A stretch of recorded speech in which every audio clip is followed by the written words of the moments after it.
Salut et bienvenue à la première réunion des robots ados stéréotypés du cinéma. Alors là, je vous préviens, on est en phase de recrutement. Alors les tirs au flanc et autres fans de films de Stanley Kubrick, on va pas me la faire. Je vous ai fait venir parce que vous êtes les meilleurs. Non, je déconne, vous êtes tous des brels. Donc il nous faut un gamin lambda, genre timide et sans charisme pour faire le chef, mais qui en fait ne décide de rien. Tiens, toi c'est bon, on peut pas faire pire en manque de charisme. Il nous faut aussi un geek fort en science et en gadgets. Toi là, c'est parfait. T'as une bonne tête de ringard en plus. Ensuite, il nous faut un rebelle, genre bavard, sûr de lui, la cool attitude quoi. Des candidats? Non, pas toi, sérieux. J'ai dit cool, j'ai pas dit ringard.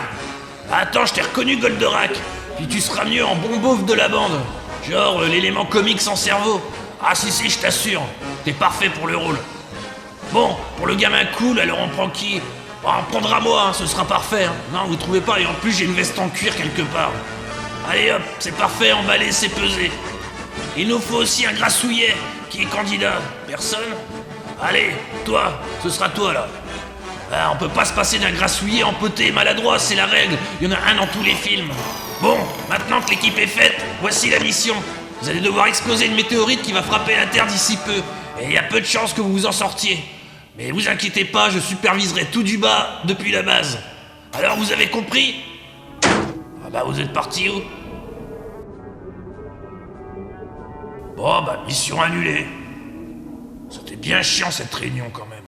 Bonjour, je me présente Monsieur Or. Et aujourd'hui nous allons découvrir un film avec comme principal protagoniste des enfants. Il y a les archétypes courants, comme le héros timide, le geek et le mec à la cool, et le petit gros maladroit, et qui partent tous dans une grande aventure. Je pense que vous avez deviné le film en effet. Il s'agit bien de Monster Squad de Fred Dekker. Alors qui est Fred Dekker déjà? C'est un scénariste-réalisateur qui a réalisé des films tels que Extrasensu, bon petit film d'horreur comique très appréciable, mais aussi et surtout Robocop 3, vomissure filmique qui vient totalement fusiller notre pauvre policier robot préféré, un véritable carnage. Même la prélogie Star Wars n'a pas fait pire, c'est dire. En 1987, il réalise donc le film Monster Squad, scénarisé avec un certain Shane Black, un camarade d'école, célèbre lui pour avoir écrit le scénario de L'Arme Fatale 1 et 2, Last Action Hero et réalisé entre autres Iron Man 3. L'histoire commence donc dans le passé avec un Van Helsing essayant de mettre fin aux agissements de Dracula, mais il échoue dans sa tâche. Une centaine d'années plus tard, ce Dracula de bal masqué cheap, non mais regardez ce look, se réveille enfin et décide de recruter des monstres mythiques, tels que Frankenstein, un loup-garou, la créature du lagon noir, et même une momie. Et une fois la fine équipe recrutée, Dracula décide de mettre en branle son plan machiavélique pour conquérir le monde. Mais voilà, sur son chemin va se trouver une bande de gosses qui ont créé un club de fans de monstres, et vont se mettre sur leur chemin.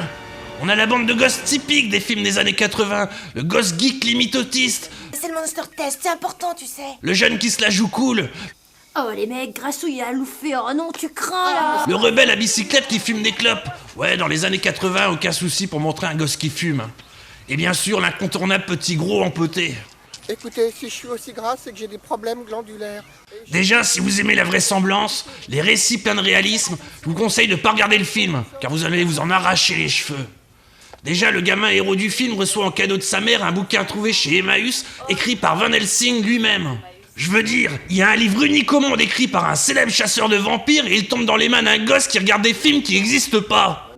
Bah voilà, mes potes et moi, on va peut-être bien aller faire un tour au cinéma pour voir Les Griffes de la Nuit numéro 12, tu veux bien? Et ce n'est pas tout. Là, il apprend qu'un certain monsieur Alucard veut le livre aussi. Il aurait contacté ses parents pour l'avoir. Et le gamin fait le rapprochement de suite. Alucard, Dracula à l'envers. Ça sert à rien de vivre une éternité si on n'est pas capable de prendre un pseudonyme correct. Et là, dans la tête du gosse, ça fait ni une ni deux. Le mec comprend déjà qu'il y a un complot avec des monstres. Colombo à côté, c'est le petit inspecteur de police de la Creuse. Et là, il prévient toute sa petite bande de potes qui le croient sans broncher, tellement les preuves sont irréfutables. Et il décide d'aller voir un vieil Allemand qui habite à côté pour traduire le bouquin de Van Helsing, qui lui aussi ne met rien en doute. Allez hop, c'est la fête, hein. Au chiotte le rationnel. Van Helsing avoir combattu les forces très maléfiques, il y avoir exactement 100 années, demain soir. Ça va être une drôle de coïncidence, non? Et disons quand même que l'apparition de la créature de Frankenstein auprès du groupe de jeunes légitime un peu le fait que tout le monde commence à croire à cette histoire. Et pour info, le gentil monstre va se ranger du côté des gentils, avec une histoire d'amitié avec la petite sœur du héros. On pourrait faire un parallèle avec ce personnage comme une sorte de Sinoc des Goonies, mais en moins drôle. Quoi? Eh les mecs, ramenez-vous, il est d'enfer! Les effets spéciaux sont pas mal foutus, avec des créatures plutôt bien réalisées, surtout la créature du marais.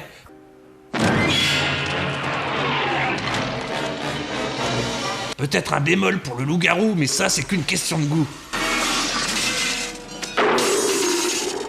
Le long métrage est parfois un peu osé à mon goût pour un film de gosse. On navigue quand même un peu dans le gore et la violence débridée, sans parler d'allusions sexuelles alors que le film semble s'adresser à des enfants. Enfin aujourd'hui le film paraît très gentillet quand même. Une question. Vas-y. Tu connais une vierge? Mais dans les années 80, voir des gosses utiliser des fusils à pompe en mode badass, c'était pas courant. Eh, grassouille. Alors là, chapeau. Mon nom, c'est Horace. Mais cela semble être le gros problème du film.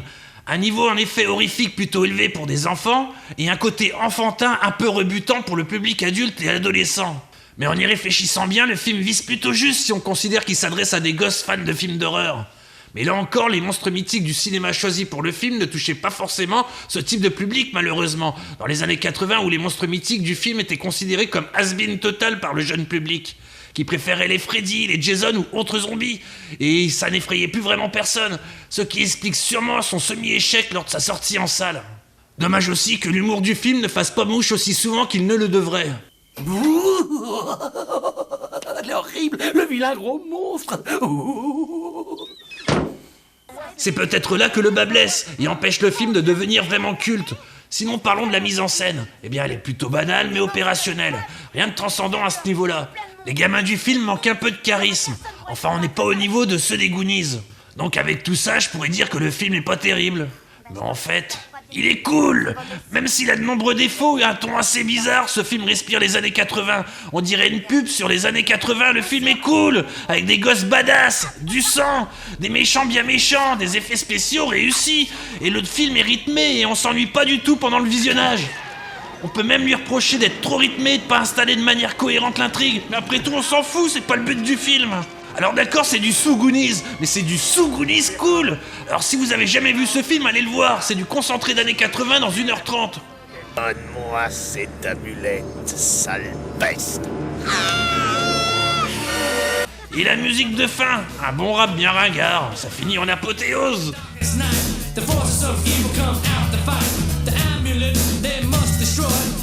Voilà, comme quoi un film peut être bourré de défauts et être totalement fréquentable et franchement sympa. Par la suite, le réalisateur nous fera un Robocop 3 de sinistre mémoire.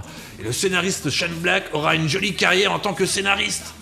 Et voilà, ce sera tout pour aujourd'hui. C'est pas qu'il se fait tard, mais je me fais chier, alors je vous souhaite une bonne journée. Ah oui, je suis con, j'oubliais. N'hésitez pas à visiter le site internet Cinestrange. Site sympathique sur le cinéma de genre, il y a un lien dans la description. Je vais en profiter aussi pour vous dire que vous pouvez vous abonner sans hésiter, hein, ou mettre un petit pouce bleu si vous aimez la vidéo, même un tout petit peu. Je suis pas contre pour ma part. Vous pouvez même laisser un commentaire, vous allez voir, c'est magique, vous écrivez et ça s'affiche. Bon, moi je me casse et je vous souhaite une bonne journée.